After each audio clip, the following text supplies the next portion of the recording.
Hello everyone, welcome back to the channel. Today I am headed to the Smithsonian National Museum of the American Indian, specifically to see an exhibit they are showing called Nation to Nation, Treaties between the United States and the American Indian Nations.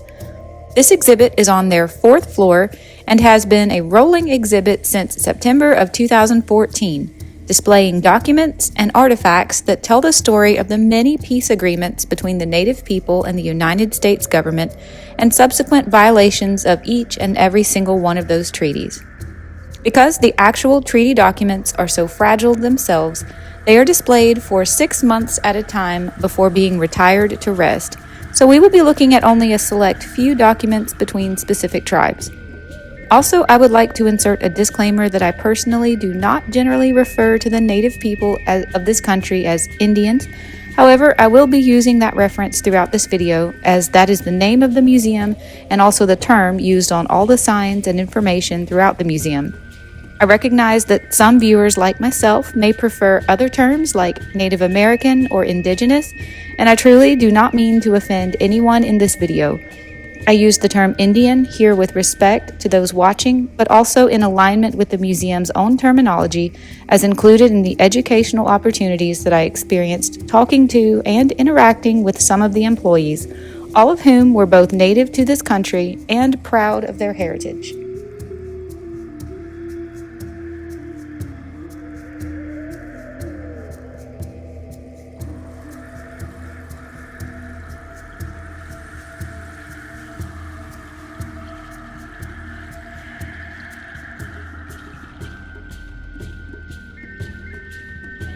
Allies in war, partners in peace.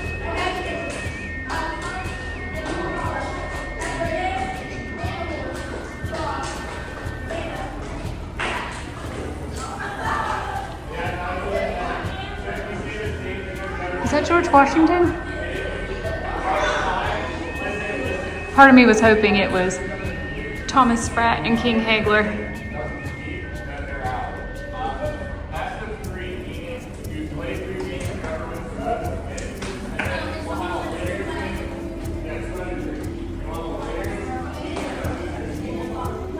Okay, so this is Allies in War, Partners in Peace in bronze, and it honors the alliance between the Oneida Indian Nation and the United States during the Revolution. George Washington stands alongside diplomat Oscanandonha, or Shenandoah, and Polly Cooper, an Oneida woman who came to the aid of Washington's starving troops at Valley Forge in 1777 to 1778. All right, nation to nation. Treaties between the United States and the American Indian people.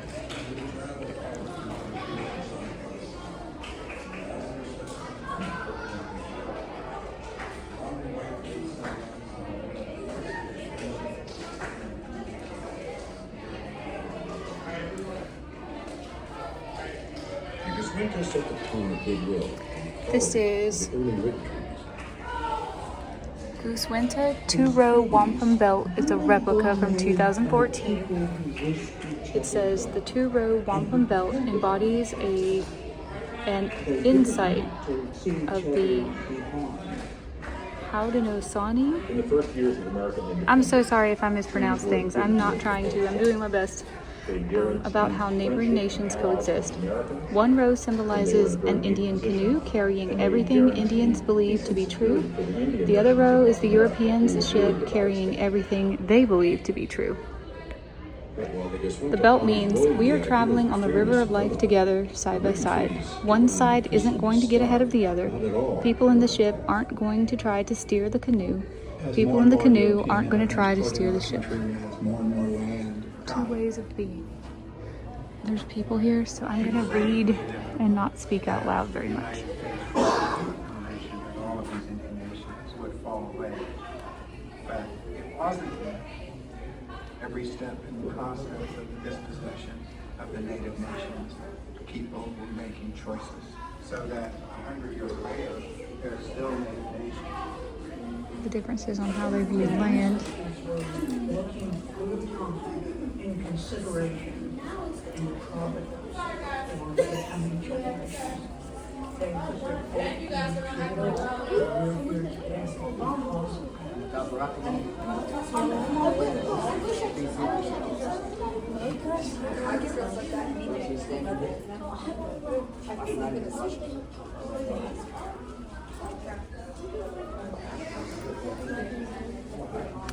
is the town of Segaton, a bird's eye view with houses, a lake up near the top, fields in the ceremony. Every tribe used land in its own way. The Algonquin Nation, like many on the eastern seaboard, chose to live in villages surrounded by farm fields. The tribe kept a nearby zone of land for hunting, fuel, wild food, and medicinal plants. And here is a plan for an American cleared farm. This one was from 1585 to 1593, and this one is from 1793. European immigrants partitioned their land with fences. They used land for livestock, driving out wild animals. Their desire to produce export crops like tobacco fueled their need for agricultural land.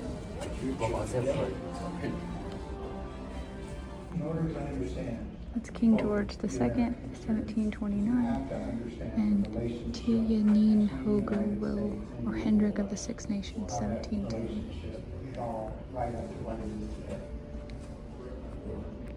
America is missing the treaty story. America is missing this important part of diplomacy amongst nations that made the United States the United States. Treaties are their treaties. They're not just Indian treaties. One of the earliest treaties was known as the two-row wampum belt or Wisconsin. Without a single word, it conveyed both term and spirit of the relationship between two nations. One president and you. I would travel forward into the future side by side, not intersecting or interfering with these two nations as they travel down the river of life. It's not just a tone of goodwill, it's also the early literature. These treaties really were made by people who used to each other well and depended on each other. They didn't want to see each other This is be harmed. Chief Bolger, governor of, and the chiefs and warriors of the Chippewa tribe, Red Lake, 1823. The translator standing between the speaker and the listening official was probably a man of mixed heritage, as many translators were.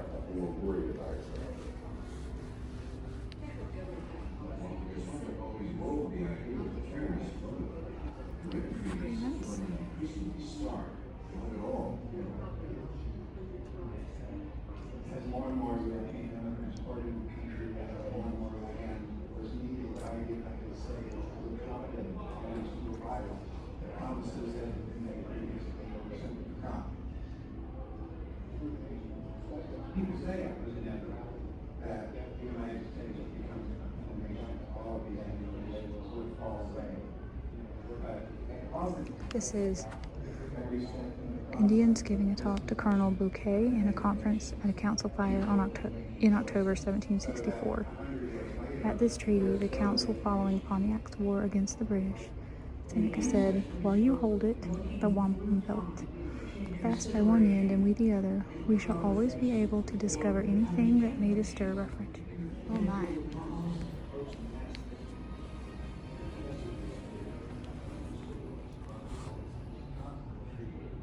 This is a Higgan fan from 1890 from Canada, made of eagle feathers, cotton cloth, hide, and cotton. Eagle feather fans are carried during solemn occasions among many native peoples. They are often used to smudge, purify with smoke those. They are often used to smudge. They are often used to smudge, which is purify with smoke, all those who gathered for significant events. That's it's a duck. Can you see? Q calumet from 1870, made of wood pigment, woodpecker beak, wool, silk fabric, dye, cotton twine, eagle and owl feathers, mallard duck head, and horsehair. An and it represents a sacred badge of friendship used by some leaders in opening ceremonies of treaty meetings. This is Omaha calumet from 1870. Wood, pigment, woodpecker beak, and scalp, wool, cloth, dye, cotton yarn, hide, sinew, eagle. And then this one is a Mohawk wampum belt, circa 1700 to 1750, from the Kanesatake Reserve in Canada.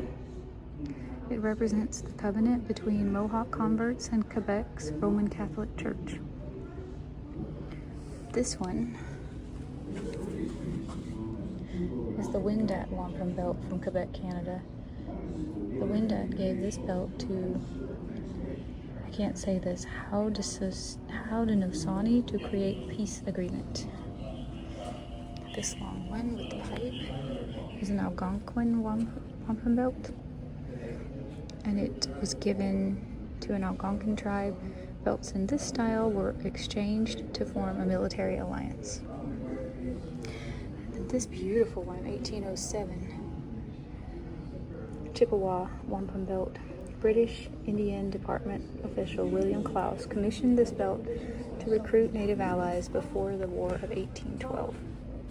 And here's some wampum strings from circa 1900. It symbolizes an individual's privilege and duty to speak on behalf of people in the ceremonies and meetings. There's more over here.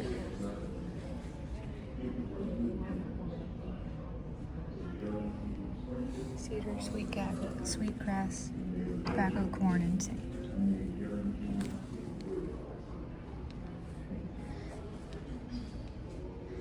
Tribal traditions varied. Some used sweetgrass, sage, or cedar smoke to purify people, their objects, and their thoughts. Offerings of tobacco and corn pollen summoned higher powers. Tobacco smoke could change the hearts of negotiators. Holding wampum while speaking ensured truthfulness of an orator's words. The exchange of songs, dances, names, and stories preserved the memory of a treaty commitment and created a relationship based on kinship and goodwill.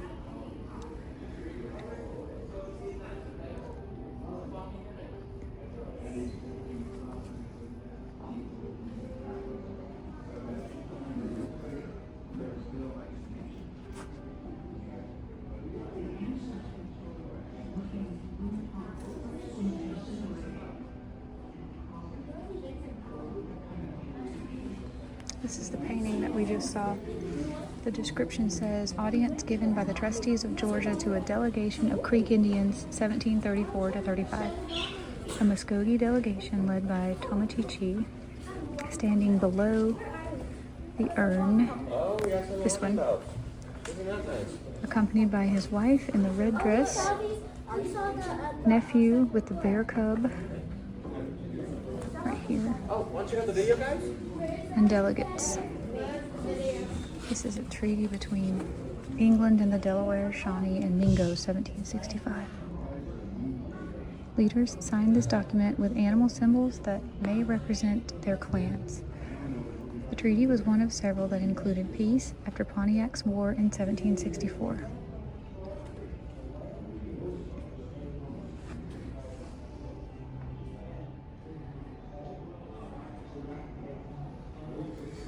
Let's see. Here we have a Mohawk, circa 1750. This is a pipe stem with a pipe bowl, 1792. That is called a gorget, 1780 to 1790. It was a mark of military rank worn around the neck. And then here we have George II Peace Medal and George III Peace Medal.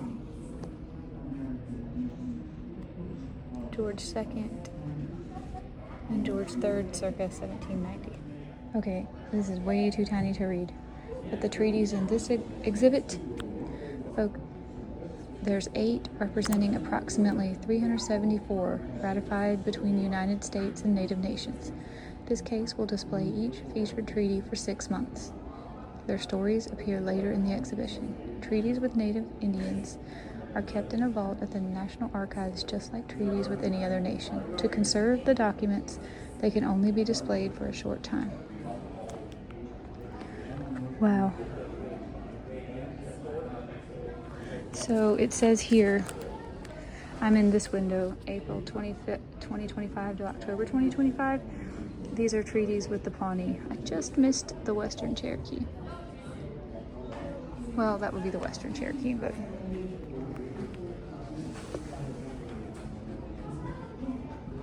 I'm not going to try to read this. I wish I had time. Maybe we'll come back and do that some other time. 1682, already making treaties. I'm going to stop reading because I got people coming through. Let's just read together.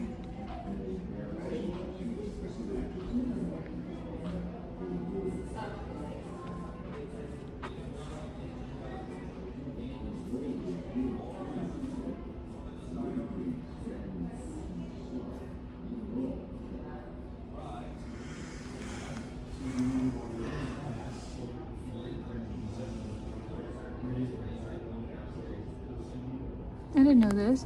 Sweden established a colony on the Delaware River in the 1640s. This frontispiece to A History of New Sweden shows how they pictured the Lenape. By that time, the Lenape had also met Dutch, Finnish, and English traders in colonies, and they were not impressed.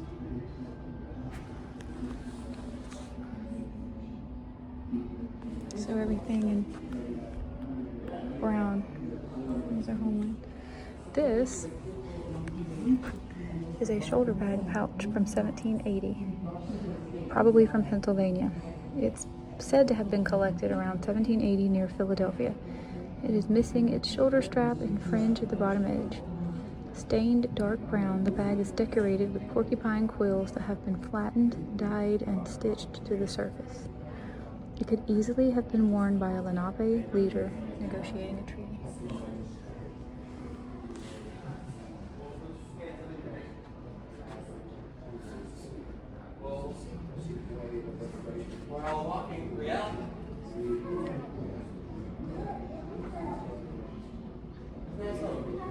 You found it. Come on, guys.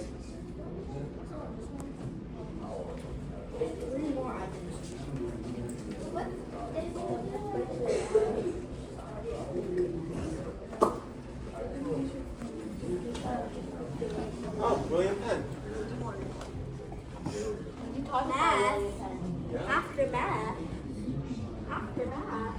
This statue is from Philadelphia. And it was made in 2010, I think. No, 1995.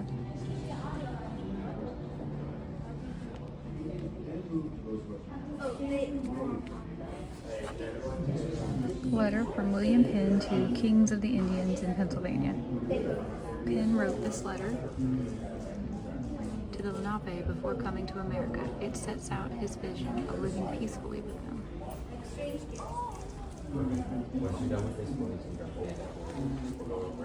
William Penn was 38 years old at the time of the Lenape Treaty of 1682. This portrait shows him later in life. He came to America only twice, 1682 to 84 and 1699 to 1701.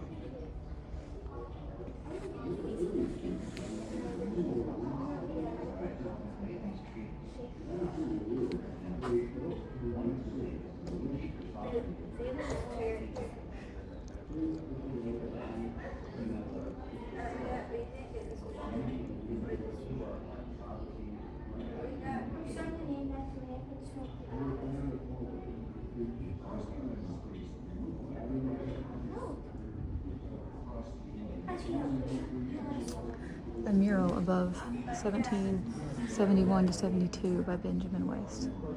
West portrayed Penn in the center with his hand outstretched as a peacemaker in order to make a pacifist statement at a time when relations with Indian nations were becoming increasingly hostile. West's father had come to Pennsylvania with Penn in 1699. Here Two Lenape wampum belts, circa 1682.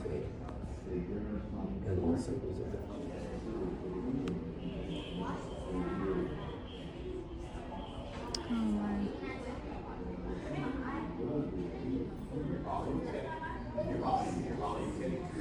Why?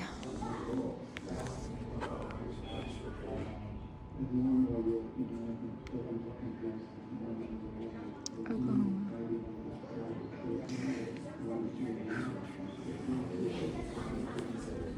The city and port of Philadelphia on the River Delaware from Kensington, 1800. For years, Philadelphia honored the elm tree at Shakamaxon, where the treaty was made. In 1810, the tree blew down. Americans made souvenir boxes, inkwells, canes, desks, and chairs from its wood.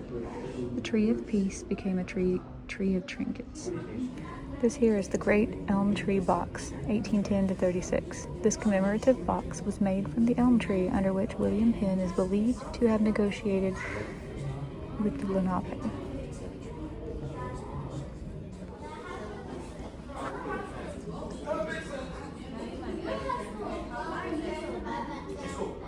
This is 1790. We're talking about the Muskogee Treaty.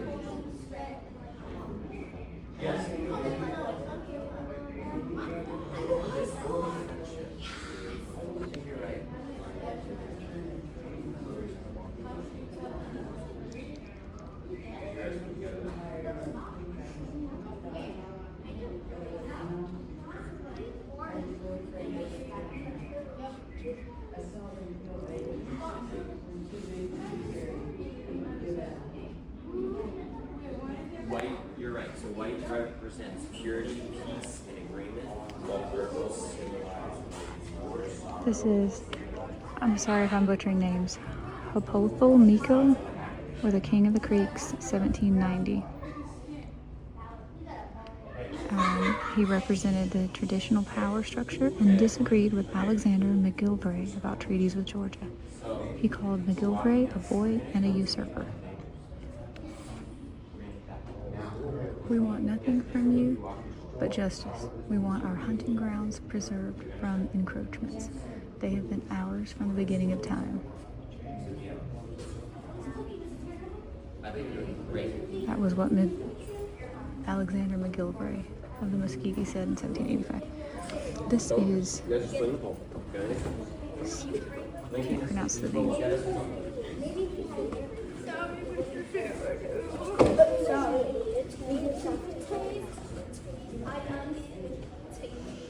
These are all painted by John Trumbull, who wanted to paint the Muskogee tribe delegates because they possessed a dignity of manner, form, countenance, and expression worthy of Roman senators.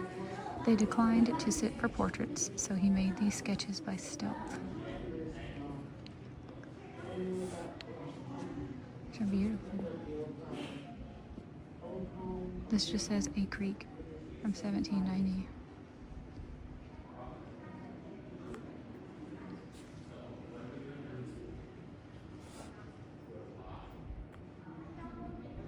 This just says Hysack, or the woman's name. Negotiators.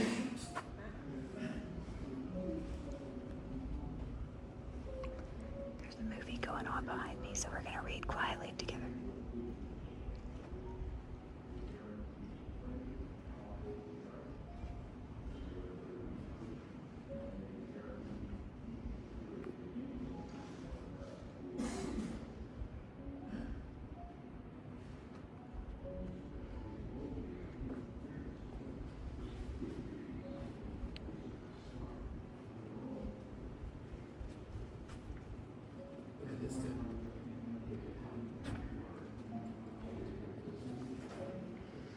This is Henry Knox.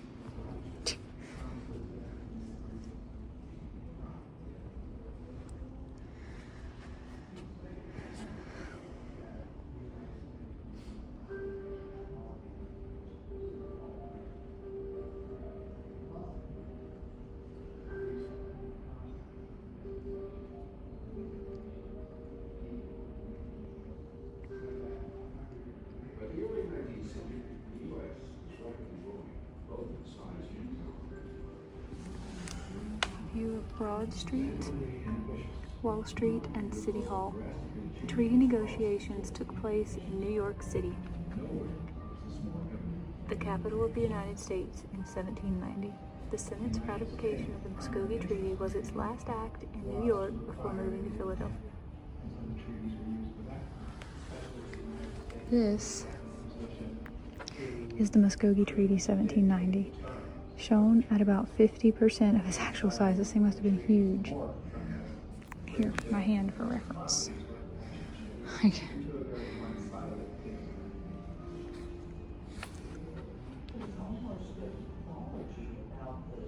This treaty is written on 3 pieces of parchment stitched together and adorned with seals. The native delegates, grouped by town, signed the lower right.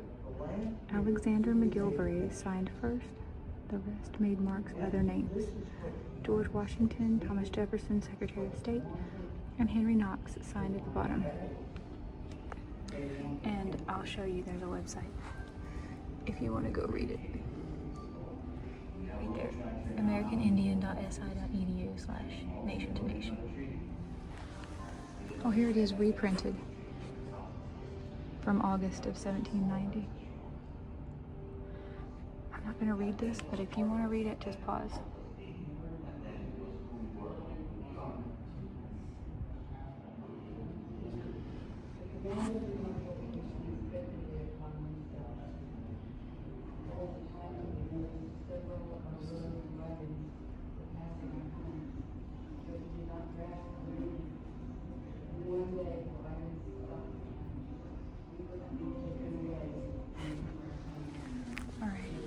Canandaigua.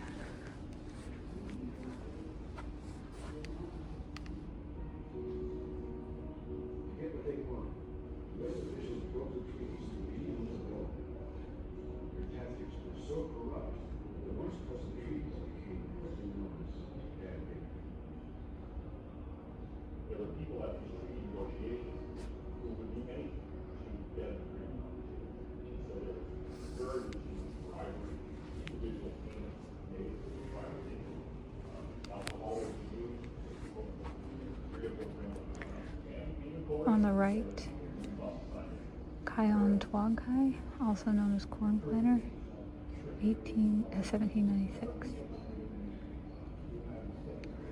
Corn Planter had been criticized for previously signing away Seneca land and wanted to set that injustice right. We pay no attention to what has heretofore been done by Congress, he said in 1794. Their proceedings we consider as unjust. And this is Red Jacket, a distinguished Seneca chief, 1833. Red Jacket was famous for his oratory. He told Pickering, "I see there are many of you people here now, watching with their mouths open to take up this land. If you are a friend to us, then disappoint them."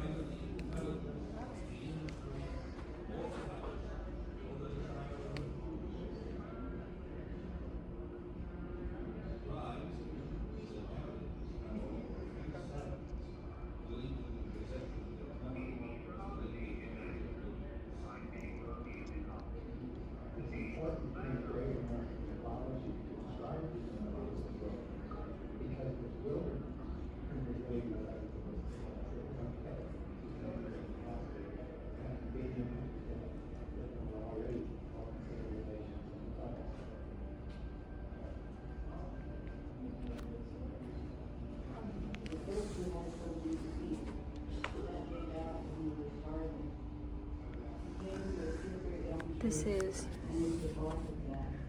a George Washington Peace Medal from 1792. This medal is similar to one Washington gave to Red Jacket in Philadelphia in 1792. Although Red Jacket proudly wore the medal, he advocated neutrality in disputes between Britain and the United States. And it looks like in his painting he has it on.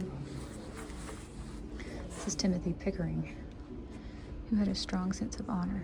Indians have been so often deceived by white people that white man is, among many of them, but another name for a liar. I am unwilling to be subjected to this infamy. Well, good for you. Good for you.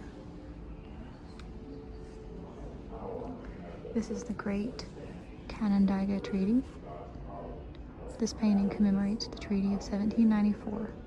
The clan mothers are in the foreground. Timothy Pickering is sitting on the chair in the right. Over here. And the chiefs are presenting wampum beneath the trees. That's a really good painting. I would have thought that was a photograph.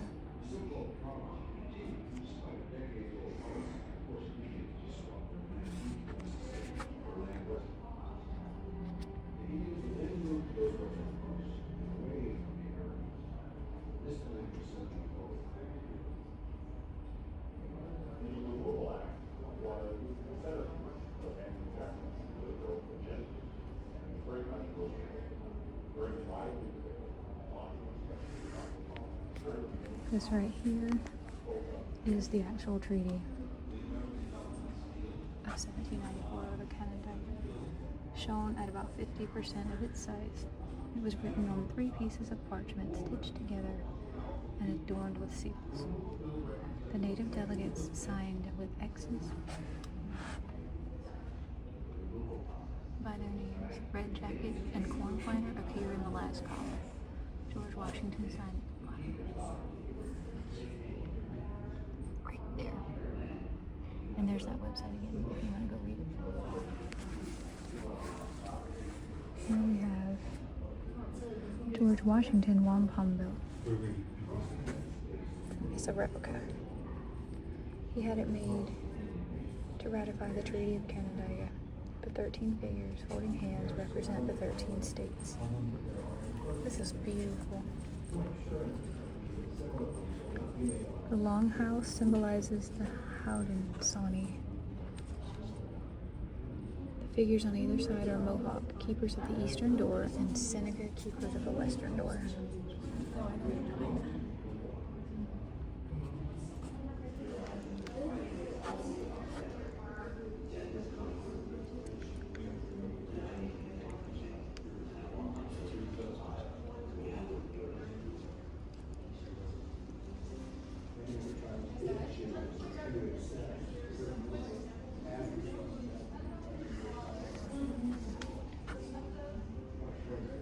Every year, the U.S. government sends the Haudenosaunee a bolt of cloth to fulfill one of its treaty obligations.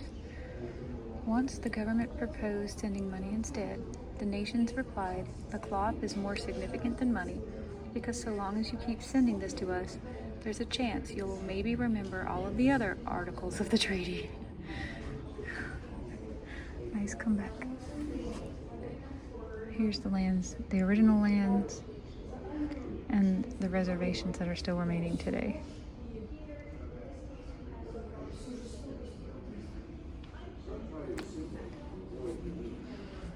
Each fall, people gather at Treaty Rock in Canandaigua, New York. So sorry if I'm pronouncing this wrong. To hear the treaty read aloud and see one of the original copies. Here from left to right are Sam George, Leo Henry, and Jake Edwards.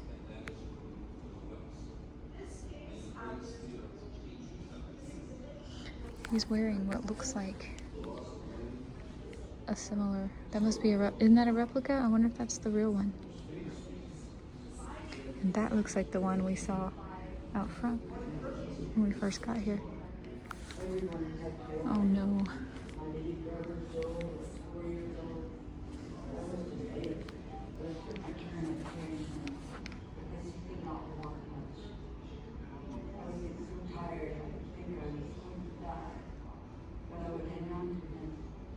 I was so afraid they would kill him.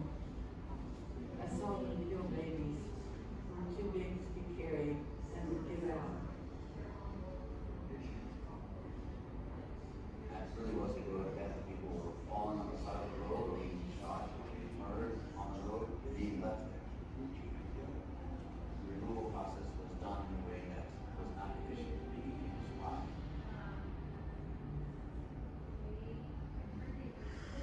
Of the millions of Indian people lived before the first colonists arrived, the late 19th century, only 250,000. This Buffalo Bulls fighting and running season from 1837 to 1839 by George Catlin.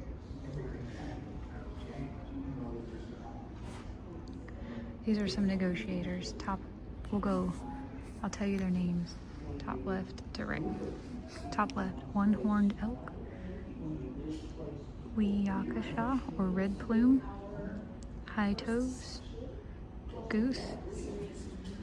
Bottom left, black elk, Friday, and then here is white antelope, the lights on a cloud, and little chief.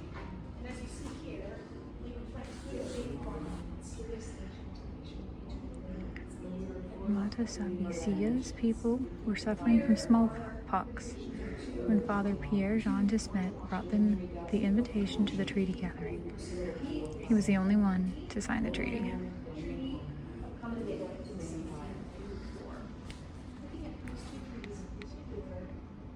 It's really interesting to see this fledgling nation in the United States, weakened by the Revolutionary War, coming into negotiations with these two communities that are strategically placed between the United States and still European powers that were on this interface, in the story. And Spain was in Florida, all across the Gulf Coast.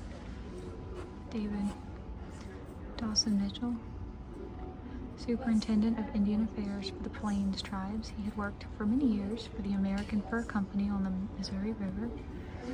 And Thomas Fitzpatrick, a U.S. Indian agent. Fitzpatrick also had a long career as a fur trapper and a frontier guide. Here we have a bowl and a spoon in the middle, and other examples of spoons. We have pipes and tobacco over here. These are examples of other instruments that we have. They signify shared projects.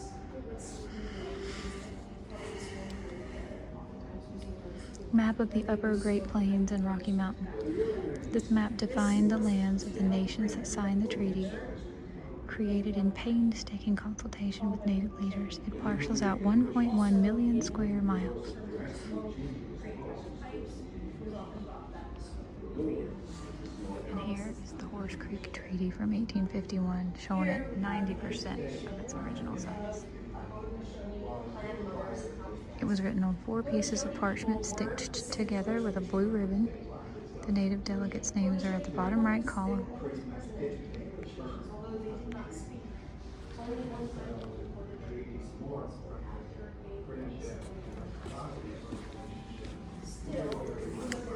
This is Reverend Father Pierre Jean de Smet, circa 1860 to 65. He was a Jesuit missionary from Belgium who spent 30 years traveling through the West, earning the friendship of many tribes. During the Horse Creek Treaty sessions, he held mass baptisms for nearly 1,200 people. And this is Jim Bridger. Legendary as a frontiersman and guide, Bridger came to the Treaty Council as interpreter for the Shoshone Indians. He was married to the daughter of Chief Washaki.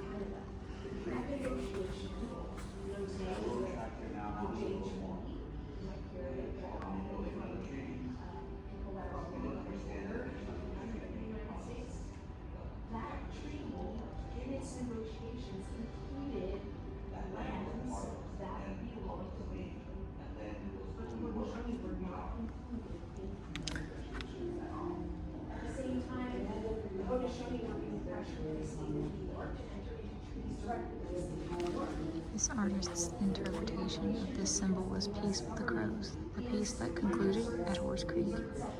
The winter count was painted on buffalo hide.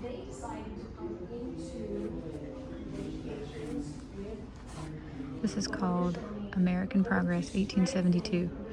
Euro-Americans believed in manifest destiny, the idea that inevitable social progress justified their conquest of the continent. There was little room for Indians in this vision. Providence has laid out this country on a gigantic scale, wrote Father Pierre Jean de Smet. Its destiny is to march onward, and no power on earth can stop it. Christ Almighty.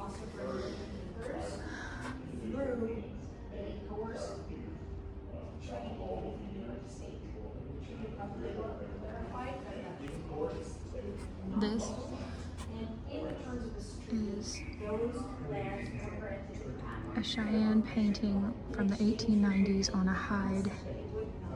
This painting represents the Lakota, Cheyenne, and Arapaho defense of their summer hunting encampment against the U.S. Army under Lieutenant Colonel George Armstrong Custer.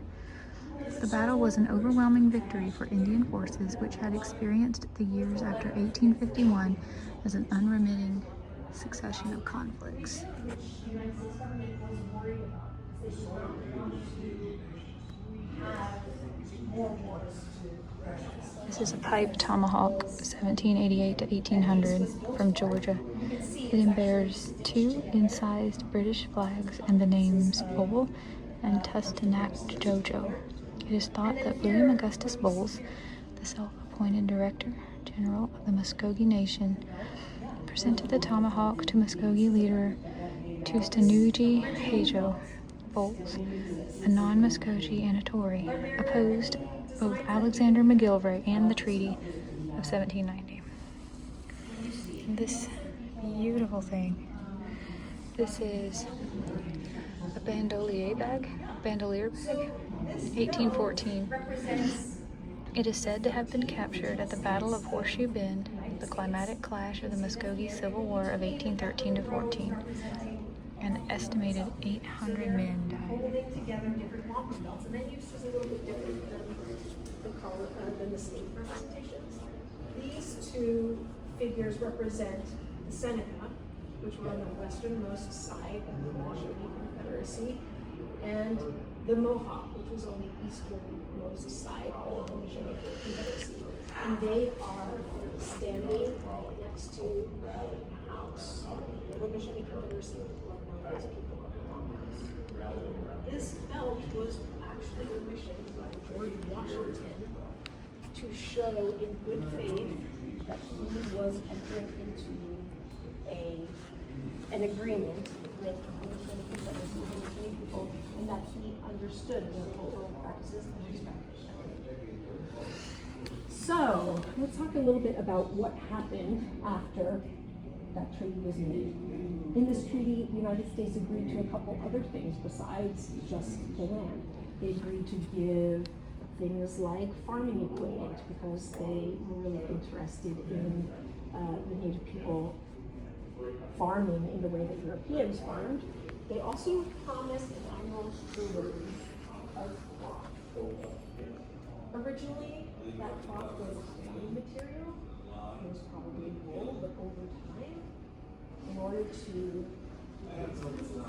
Here's something. These are pipes. I thought they were flutes.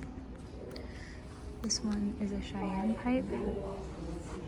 I'm sorry you can't see it better. Cheyenne pipe from 1880. The next one, the one in the middle, is a Avikara pipe from 1880, Upper North Dakota. A Lakota pipe from 1851. Beautiful. I thought they were going to be flutes. This one was acquired by a man named Thomas Twiss between 1855 and 1870 near Fort Laramie. He served as U.S. Indian agent for the Upper Platte River region from 1855 to 1861. These, Fort Belknap, Assiniboine pipe. This one's, I'll just give you the years, 1880, 1851 from Wyoming, and 1860 from Wyoming. And here, Montana, 1870, North Dakota, 1880, 1850, Wyoming.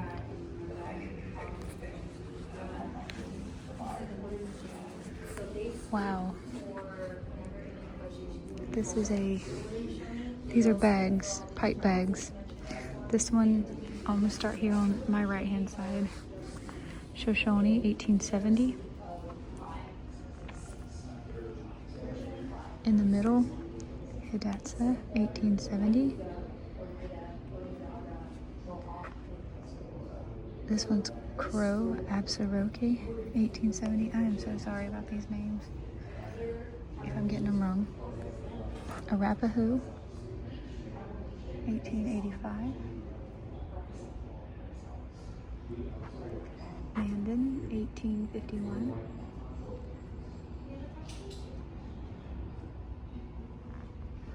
This one comes from Montana or Alberta, Canada, 1880.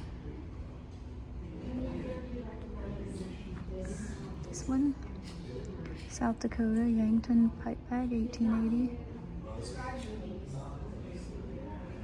1880. And Cheyenne, 1851.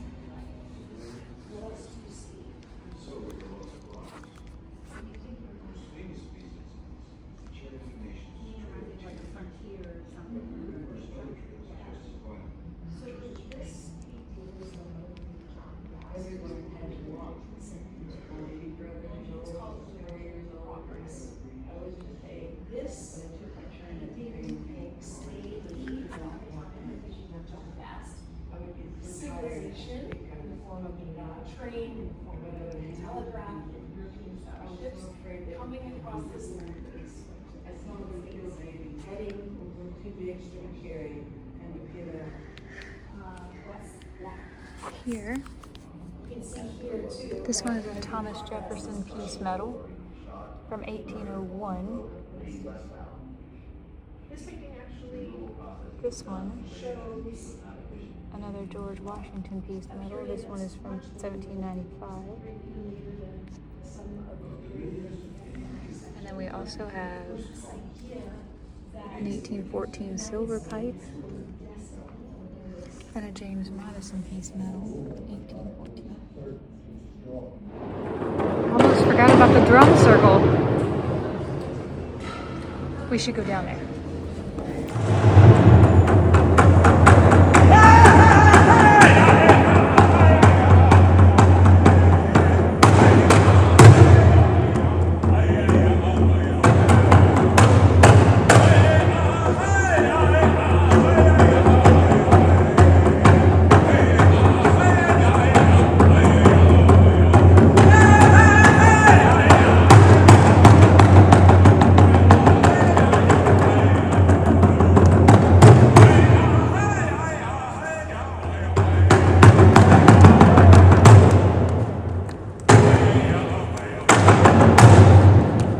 And let's talk about population at its beginning prior to contact by the Europeans.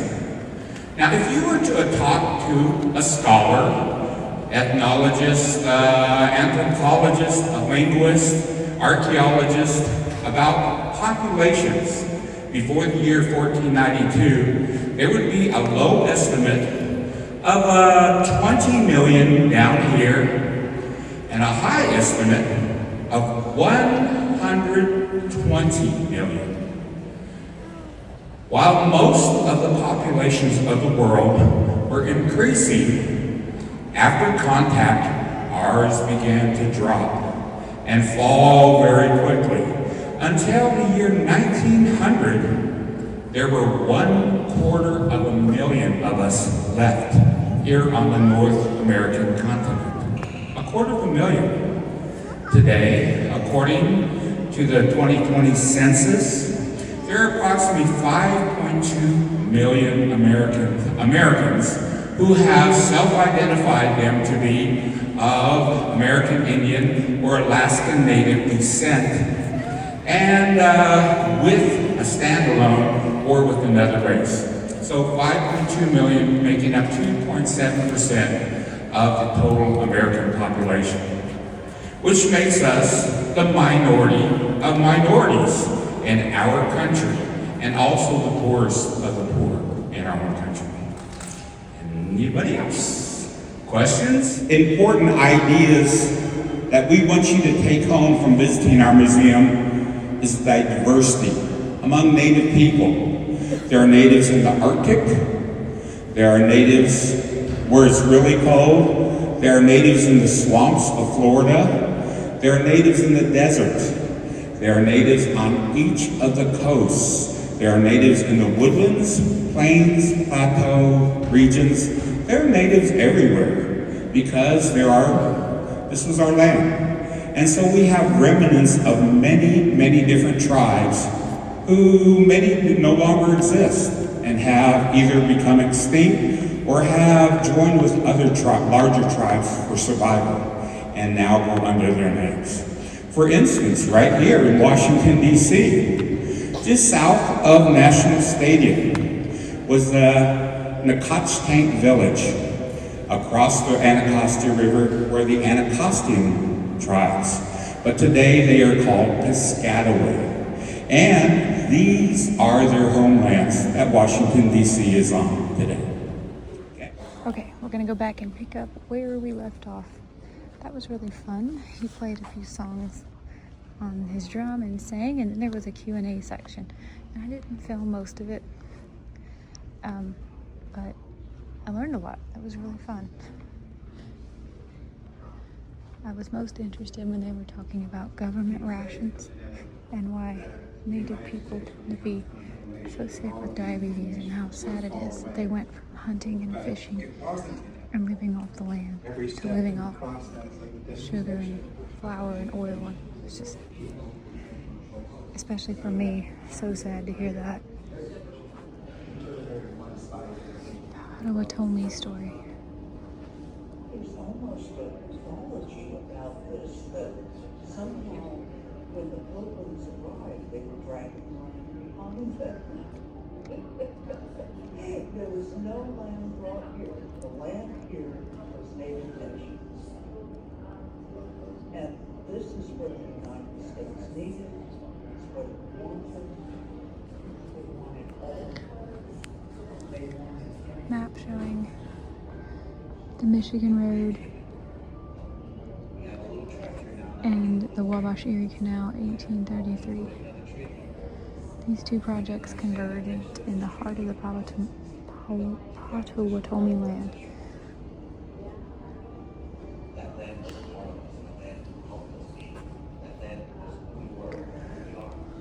Here is, these are Potawatomi bags, circa 1850 from Wisconsin and Kansas. They are made of bast fiber, maybe nettle, wool yarn, and dye. And this one is a prescription stick from 1890 to record the botanical and medical knowledge of the Potawatomi doctor. When they were forced to move, they lost knowledge of medicinal plants because so few of them grew on the Eastern Plains. He was saying in the Q&A section how sad it was that the natives who had learned how to hunt buffalo here and fish there and all the medicinal plants, when they were relocated and they weren't allowed off the reservation or might be attacked if they were, they lost all of their major resources, not just for food, but for medicine too. That is so sad. This is Pakogan, who led a band that converted to Christianity, lived by farming, and owned individual plots of land. In this way, they hoped to escape deportation. The strategy worked, and they won exemption from removal at the Treaty of Chicago in 1833. This is Matea.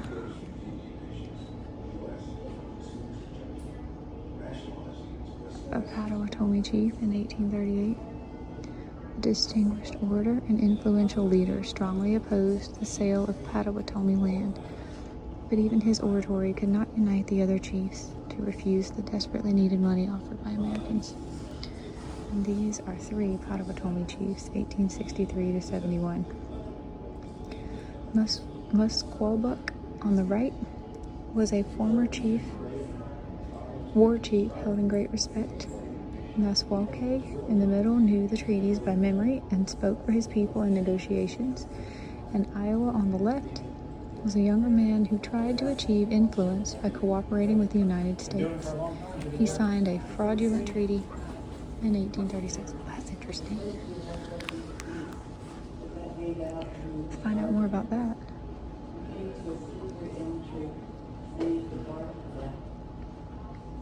lots took sick and died.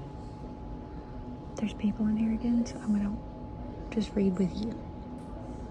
As Americans successfully pushed the boundaries of frontier, they not only believed that they were destined to take over the land and prosper, they believed that God was the cause.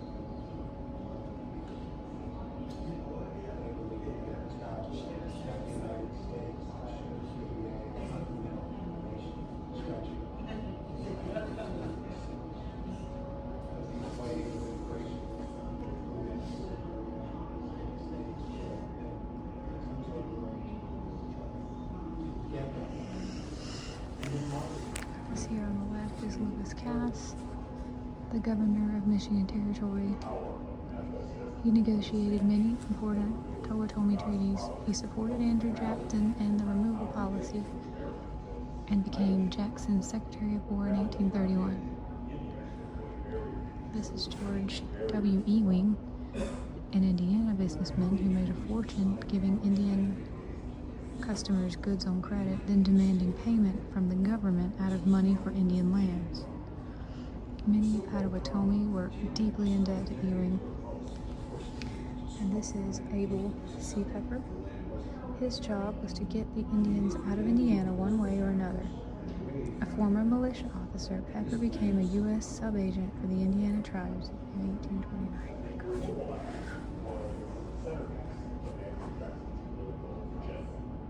Very controversial, very widely debated, lots of discussion about very many prominent spoke up against it. The American government steal, and lie, and kill. I have no desire to be the poor remnants of a once powerful people. The removal bill represents a pressure for This is the treaty with the Potawatomi. This is the opening page of the treaty that they refused to sign, and this is shown in full size. The first article cedes the land, the second promises the signers $14,080, and the third requires them to move west. And you can read it on americanindian.si.edu. This mural is of the Potawatomi removal in 1838.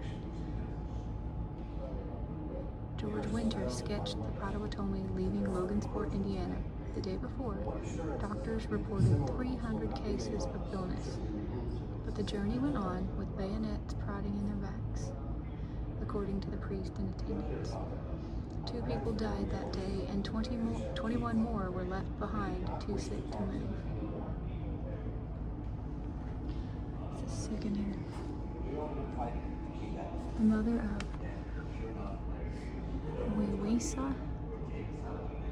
His aged mother died on September 12, 1838, as she was being deported. The artist wrote that the coerced immigration was a cunning, cruel plan. Here's the Potawatomi Trail of Death, 1838. From Twin Lakes, here, Twin Lakes, Rochester, Battleground. 660 miles before they ended up in Potawatomi.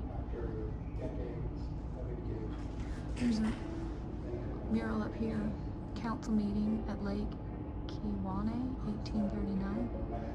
At this 1837 council, agent Abel Pepper, who is at the table, let's see, he's at the table on the right, orders the Potawatomi to leave Indiana. Nice Walke in the white coat over here responded, "We have been promised often that we should have great riches if we would only sell our lands. We have ceded our lands, we see no promises performed." This is a model 1816 musket and bayonet. The militia units that enforced the removal of the Potawatomi in the 1830s used this model 1816 musket. It was common in the United States from 1816 until the early 1860s. And so is the loss of lives. The most famous of these instances is the Cherokee Nation's Trail of Tears. Numerous other trails just as vital, just as crucial. Everyone had to walk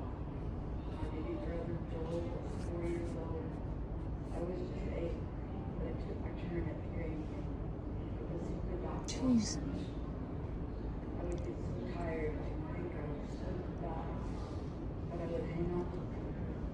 I was so afraid they would kill me.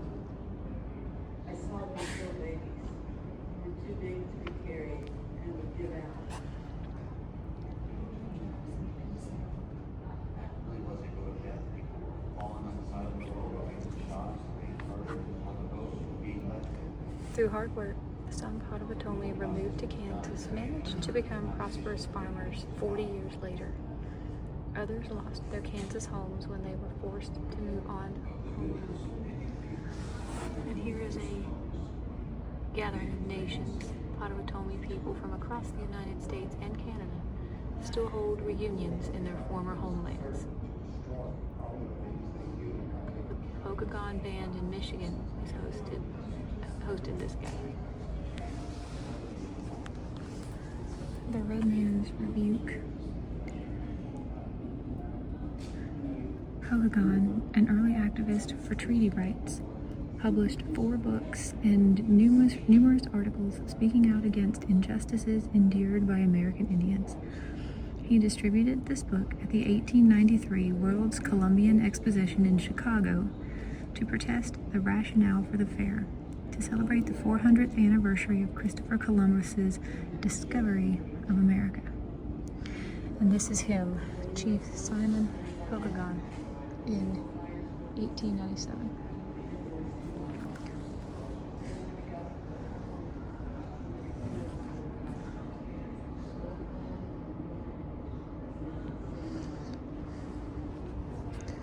Protecting the settlers. This sarcastically titled engraving shows a massacre at an Indian village in the Nome Colt Valley in 1858 to 1859. Vigilantes ranged California in search of native victims. As late as 1870, some communities still offered bounties for Indian scalps and heads.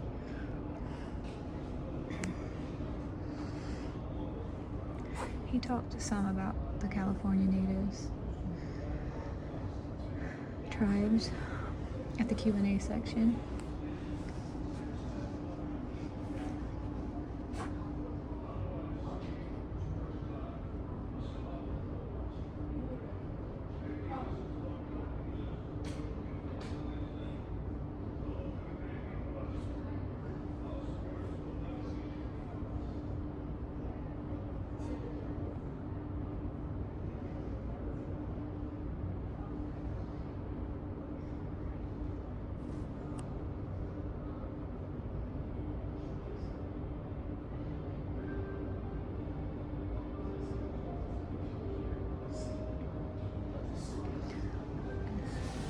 This painting is of Habitants of California, 1822. Russian, Spanish, British, and American ships all traded with native peoples along the California coast. This painting is of California gold diggers. Among these miners on the Sacramento River are 2 Indians using a sifting basket, and a third pointing at a promising digging spot. In 1848, possibly half of the 4,000 miners in Sierra Nevada mountains were Native Americans. Later, white prospectors forced them out. By 1850, more than 300,000 gold seekers had come to California. Like this is Joseph Sharp. They were mostly young men between 18 and 35 years old. They were Americans, California natives, Cherokees, African Americans, both free and enslaved, and immigrants from China and Europe.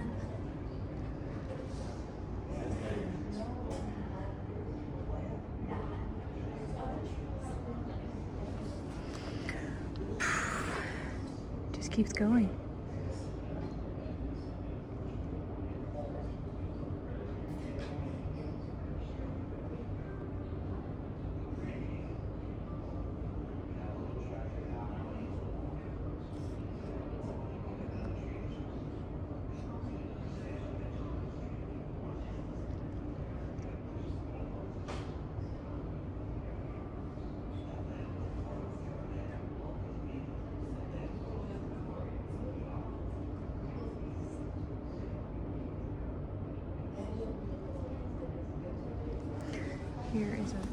photograph of Maidu leaders with treaty commissioners from 1851. We do not know the names of these leaders in this picture. The U.S. commissioners left to right are Oliver Wozencraft, Reddick McGee, and George Barber. This is Peter Hardeman Burnett, California's first governor. Starting with the gritty. Yes. There, that's you. Gold fields, that's where they found you.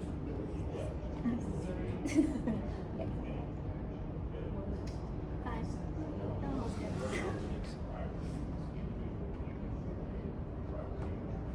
But this is like where we go. This is like Yosemite.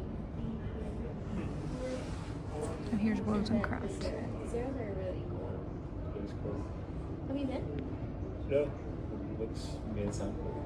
No.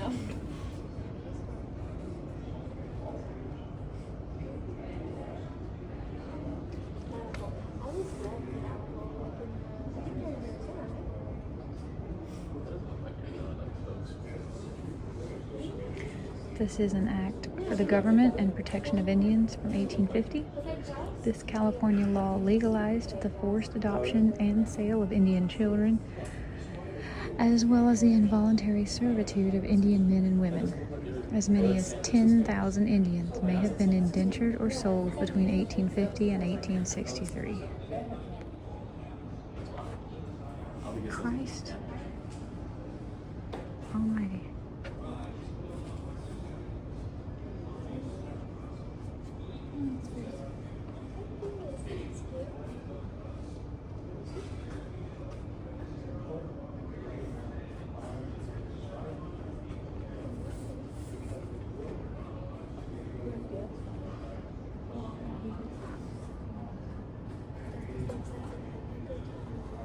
They do a little powwow. Camp out. It's like summer camp. SEC Fort summer camp. This is an unratified California Treaty, 1852. U.S. Commissioner O.M. Wozencraft and people associated with the San Luis Rey, Cahuilo, and Serrano Indians signed this treaty, shown here enlarged by 50%. Article 3. To promote the settlement and improvement of said nations, gives the United States all their land but a reservation. California's unratified Indian reservations, 1851. Jeez. This is a bond of the state of California for war indebtedness. California financed its Indian wars partly by selling bonds like this one. California spent almost $1.5 million during the 1850s to outfit volunteer militias and vigilantes against Native people. The federal government reimbursed much of it.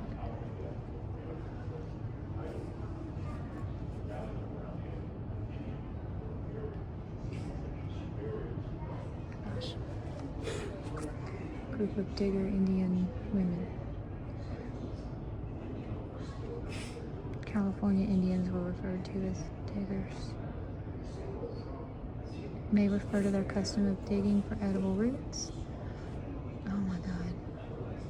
I can't. This is just making me so sad.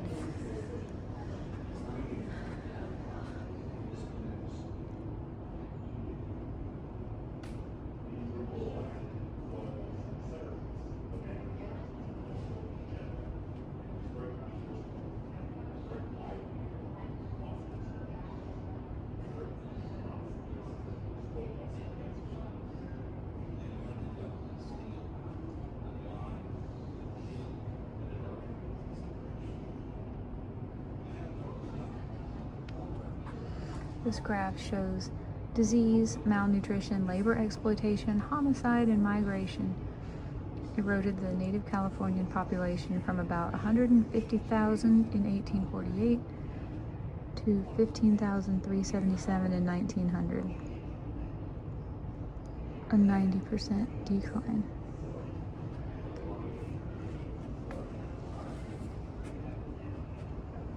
What the heck is this?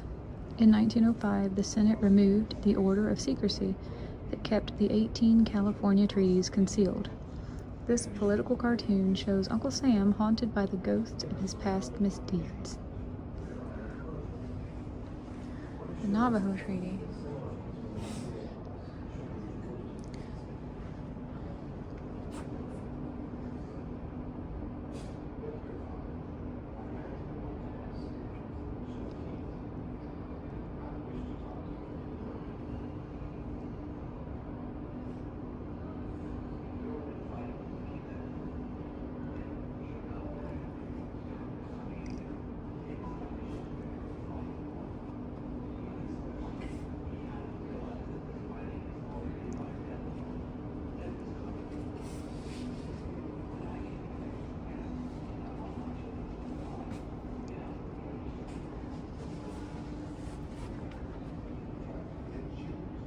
I can read that. There's people around, so I can't read out loud.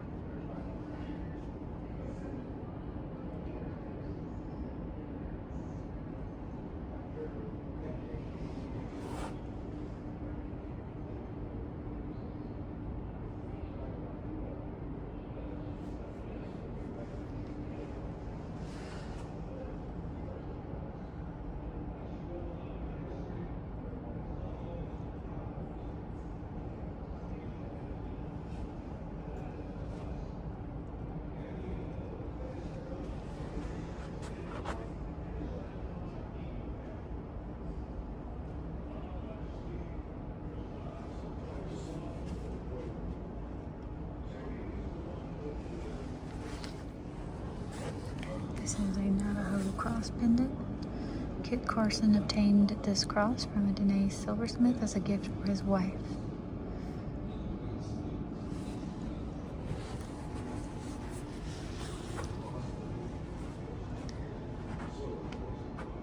Barboncito tried to negotiate an alliance between the Navajo and the United States, but eventually turned against the Americans.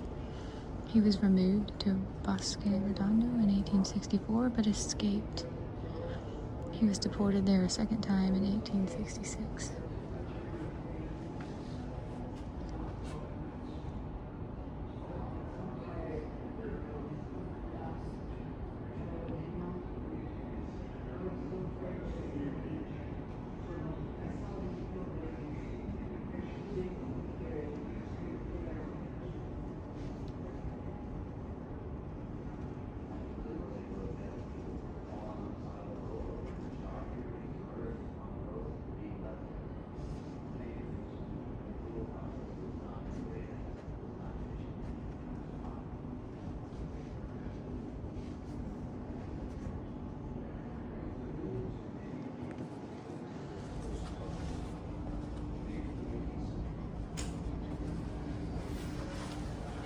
This is Manuelito, circa 1882. He led nearly 1,000 Navajo fighters in an attack on Fort Defiance in Arizona in 1860. During the Navajo removal, he led a band that eluded capture for 3 years and became a symbol of resistance. Manuelito surrendered in 1866 and was marched through Santa Fe on the way to Bosque Redondo. And this is Juanita, his wife, in 1874. Oral history credits Juanita and other Dene women with the success of the Treaty of 1868. As medicine man Pete Price told it, after the men of the tribe had failed, the women went to the white man, cried, and pleaded to be allowed to go back to their home in the West. The women were successful, and the people returned to the country. William Tecumseh showed. Oof.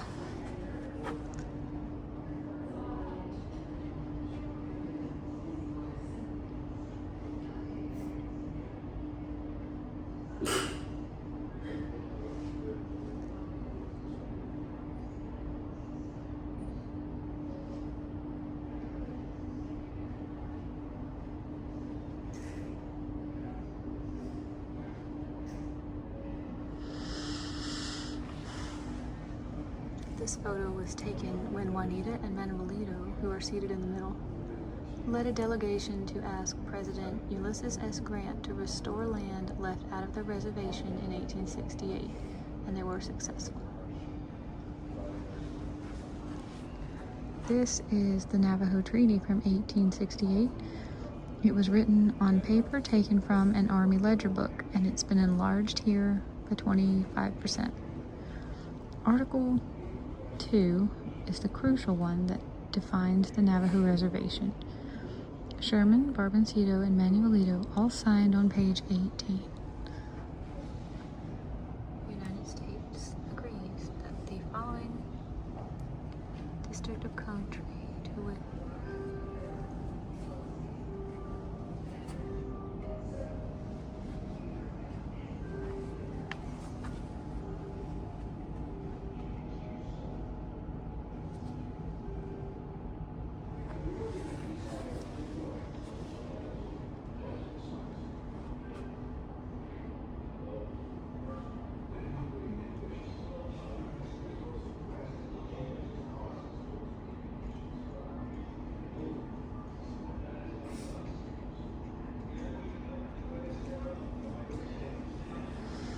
here's a reenactment of the treaty in 2012. Every year, at their capital of Window Rock, Navajo citizens celebrate Navajo Treaty Days. They remember leaders like Barboncito, Manuelito, and Juanita for insisting on their right to live within the 4 sacred mountains in a manner true to the Navajo way.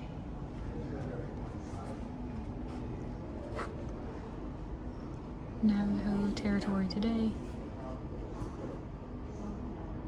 in the original.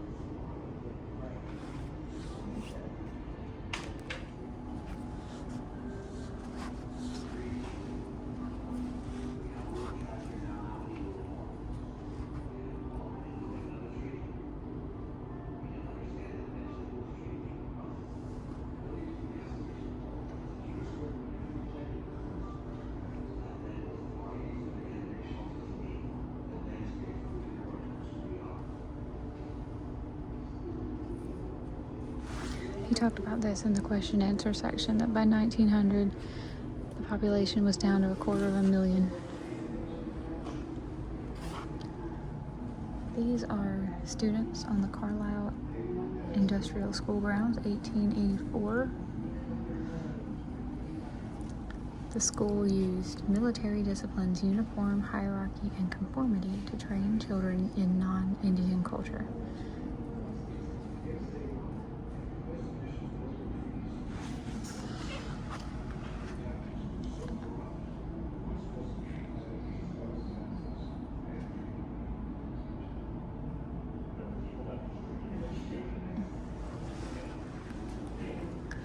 Government school, Pine Ridge Agency in South Dakota. Families longing to be near their children camped in teepees outside this boarding school.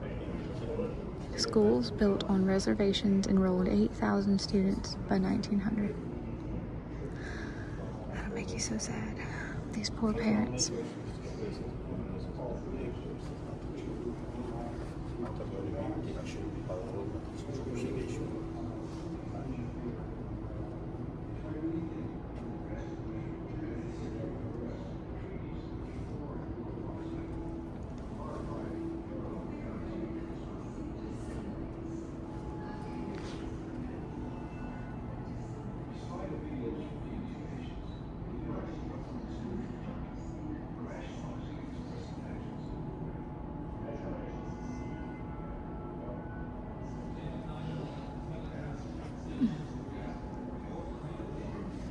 Can't even talk. This is a school uniform. Wool and cotton fabrics, brass bone and metal buttons, hooks and eye fasteners. Looks like an adult's outfit though. Civilization regulations.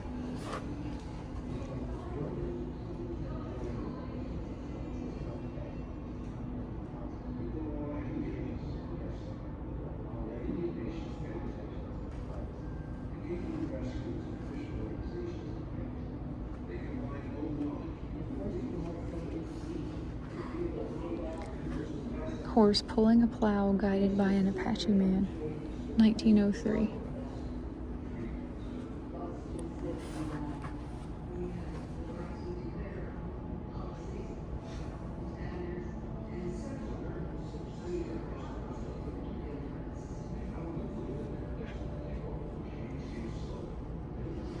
Above is a photograph of Ration Day in Montana, 1898 to 1910. Here's, I know you probably can't read this. I can't. An excerpt from Regulations of the Indian Department, 1884, a handbook used by government-appointed Indian agents on each reservation. And it outlined policies and procedures of the Indian Department's bureaucracy. Oh, I can read this. The chief duty of an agent is to induce his Indians to labor in civilized pursuits. To attain this end, every possible influence should be brought to bear, and in proportion as it is attained, other things being equal, an agent's administration is successful or no Indian should be idle for want of an opportunity to labor. No work must be given to white men which can be done by Indians. This is nuts.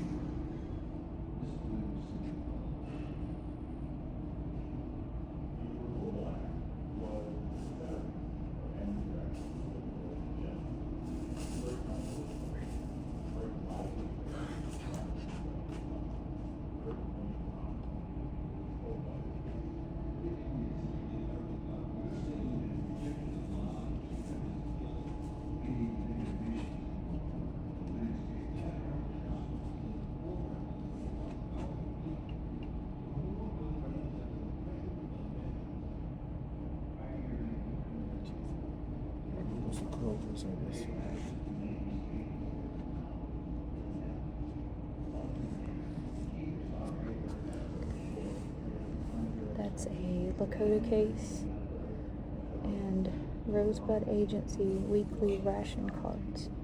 And on the right, Fort Peck Agency weekly ration card.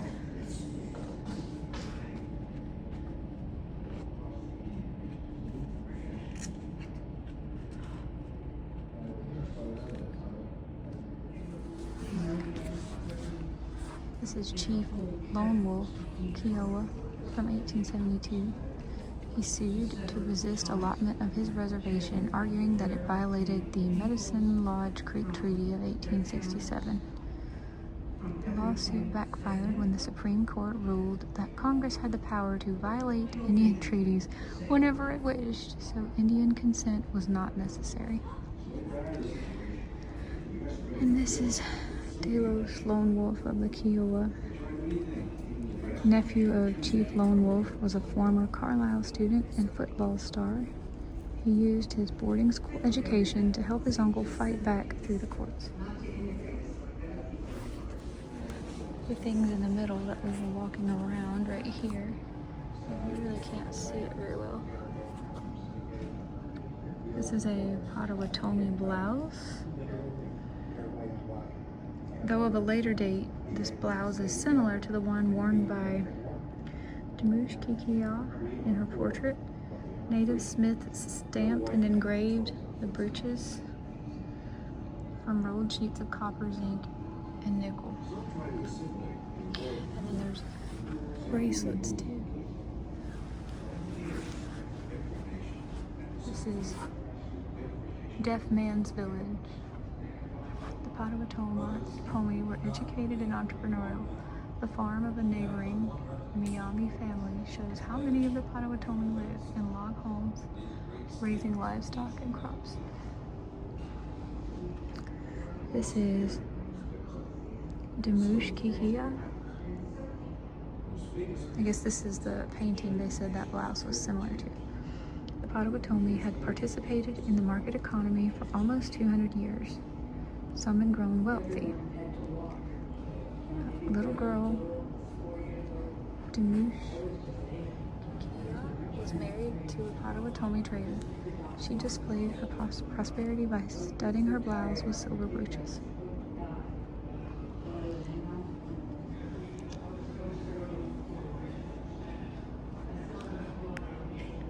This must be a really popular section of the museum because people just keep coming right up behind me and standing with me.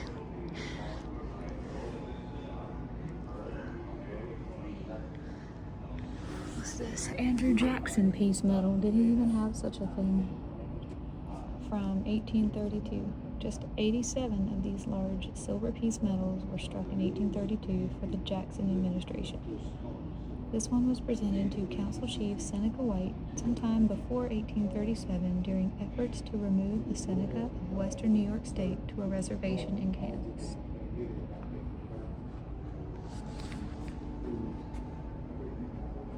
That's John Marshall.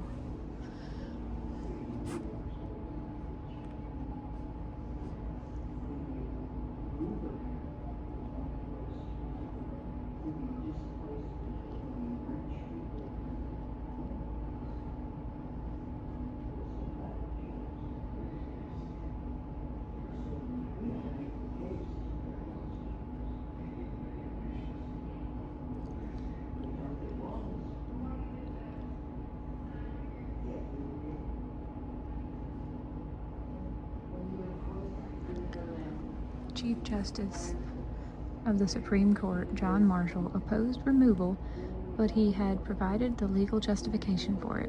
In his 1823 ruling, Johnson versus McIntosh, Marshall argued that European nations acquired title to Indian land by virtue of discovering it. In 1832, he reversed himself, but it was too late.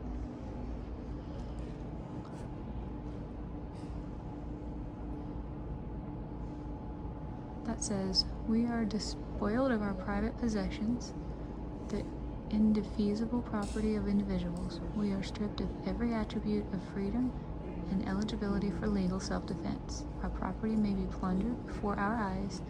Violence may be committed on our persons. Even in our lives may be taken away, and there is none to regard our complaint. We are denationalized, we are disenfranchised, and this is effected by treaty. John Ross, Cherokee, 1836.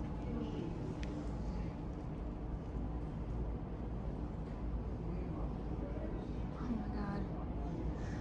Andrew Jackson. My least favorite president, I think.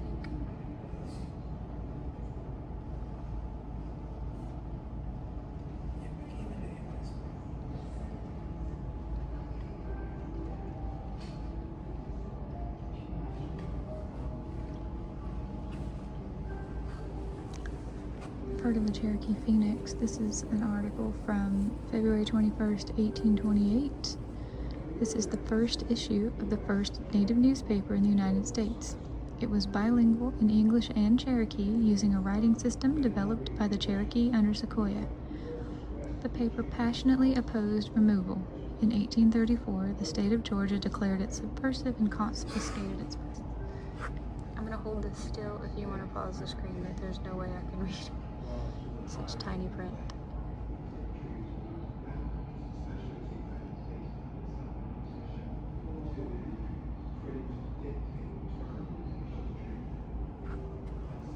Lastly, we have the United States' Indian frontier, 1840. In this map, the land west of Missouri and Arkansas is Indian Territory, a large tract set aside in what is now Kansas and Oklahoma. The boundaries changed many times as more tribes were forced west and non-Indians wanted lands already given to native nations. This is a Pomo cooking basket circa 1920.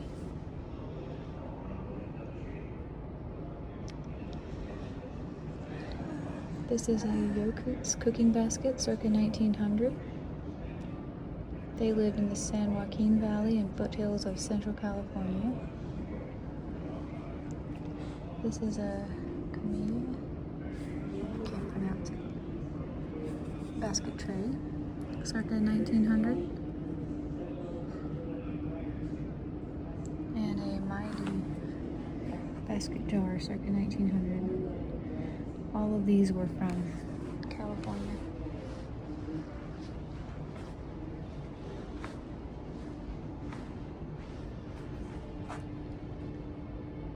We have Navajo quiver bow and arrows from 1865-ish, owned by Manuelito in New Mexico. Manuelito gave them to an army surgeon named James F. Leeds, who witnessed the signing of the treaty. And this is a Navajo concho belt from circa 1870s.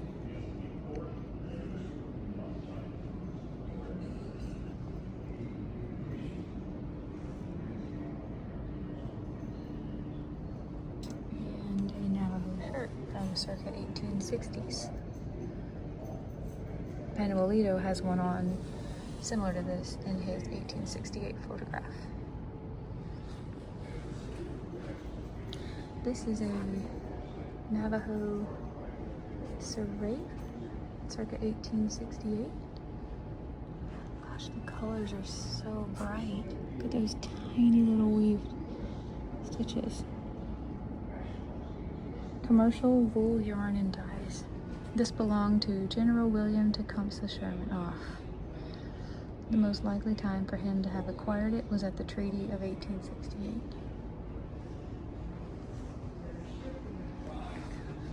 This is the backside of that President Andrew Jackson peace medal.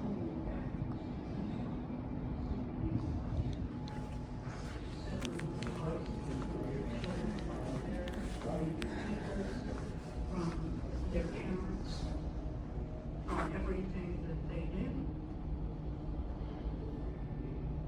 Killed the Indian, saved them. So dire the situation, the U.S. government realized that something had to change. They tried many things, even the drastic measure of terminating tribal governments altogether. Federal government had a policy to assimilate us, not to integrate us like other people of color, but to assimilate us, and we would no longer exist. We probably lost 100 tribes in that process of termination. Had termination succeeded, the American government could simply ignore the past as if the past had never happened and the Indian people had never been here. Termination was such a threat. The tribes would be rallied together to oppose it, and the tribes found that when they were President Gerald Ford and LaDonna Harris, who's from the Comanche, she founded Americans for Indian Opportunity.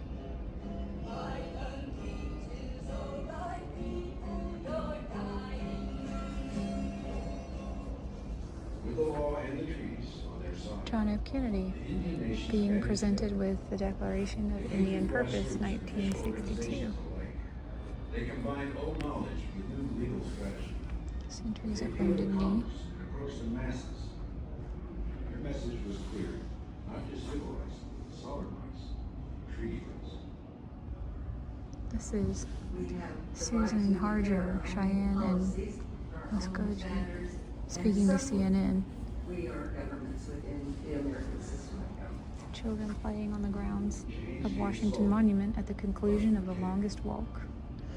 A 5-month walk from San Francisco to Washington, D.C., and a spiritual mission to win support of the American people. As you well know, our history has not always been a proud one, but our future can be, and that is up to us.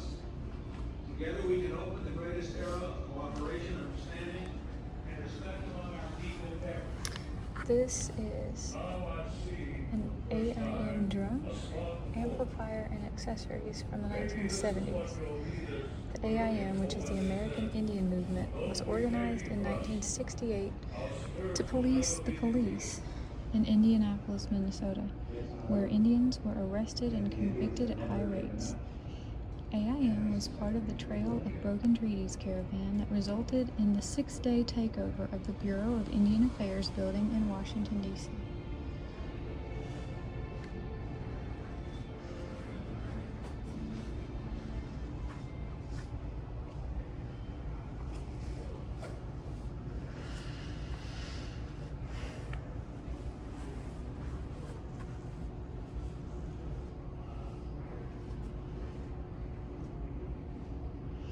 Bury my heart at Wounded Knee. A history of U.S. betrayals and injustices.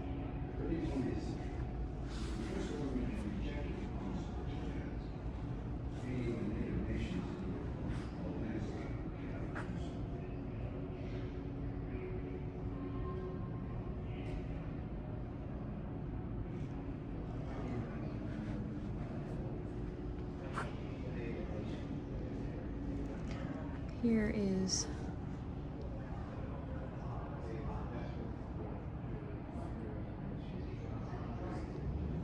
a mile marker post. Standing Rock Sioux Reservation, North Dakota. Indigenous people and their allies from around the globe joined the Standing Rock Sioux tribe to protest a pipeline built without adequately consulting the native nations most affected. The protesters, who called themselves water protectors, established 3 camps near the pipeline's planned crossing of the Missouri River. To show how far some traveled, they created this mile marker post. It stood in the Osidi Great Sioux National Camp, the largest of the 3. In January 2017, protesters endured blizzards and temperatures that fell to 40 below zero.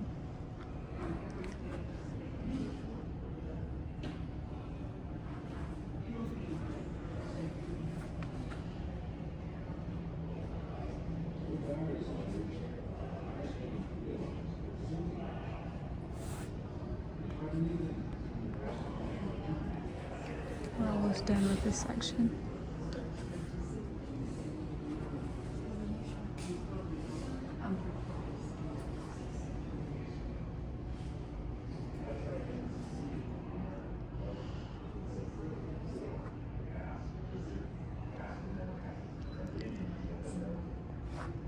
Native American Graves Protection and Repatriation Act. Sacred objects being returned to the Saginaw Chippewa Indian Tribe of Michigan. Many historic Native American graves have been plundered.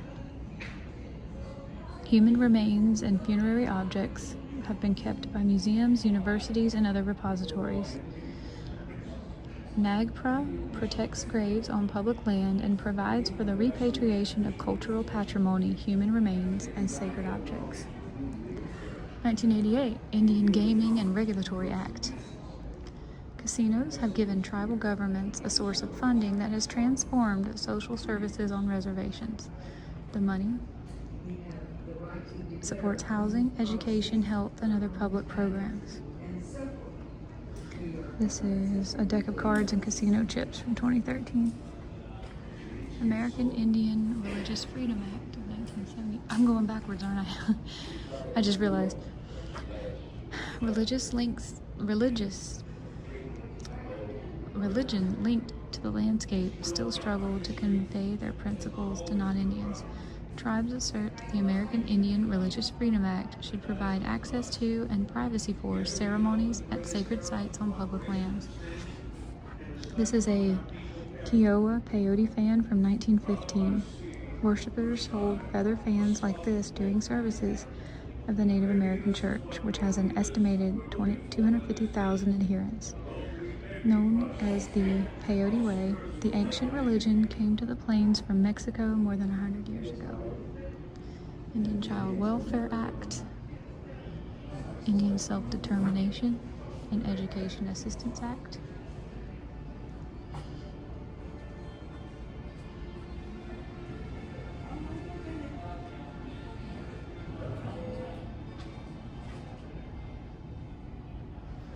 President John F. Kennedy.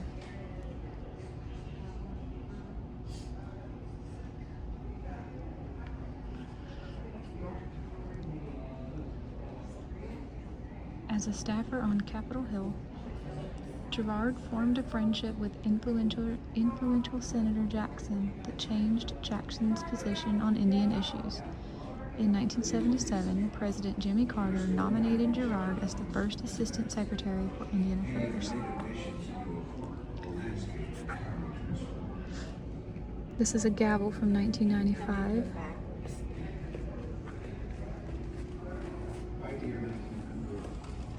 Oh gosh, So sorry guys, I didn't realize we were so zoomed in. My arm has gotten so tired. I'm holding it.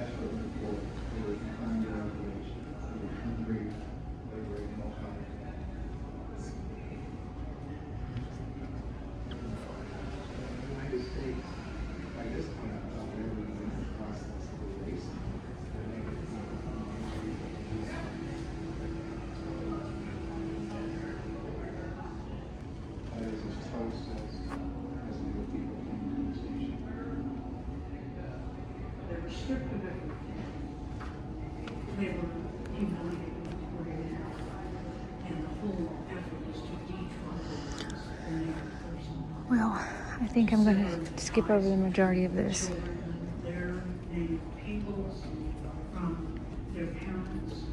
I think I have had information overload. I think I've taken in all I can take.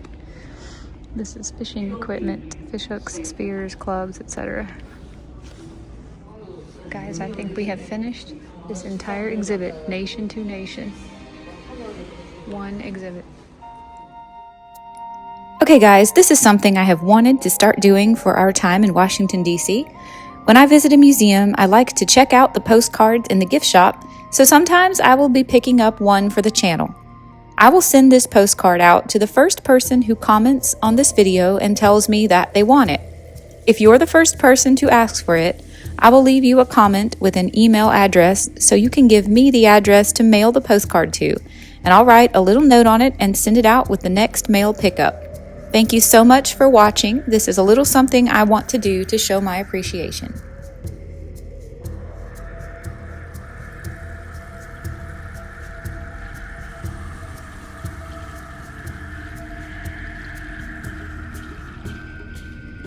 Okay, everybody, I hope you enjoyed this tour of the Nation to Nation exhibit at the Museum of the American Indian. I thoroughly enjoyed it, although this was definitely a sobering and at times saddening experience. I can't wait to be able to come back and see more exhibits here in this museum. Thank you for watching, and I'll see you another day in another adventure.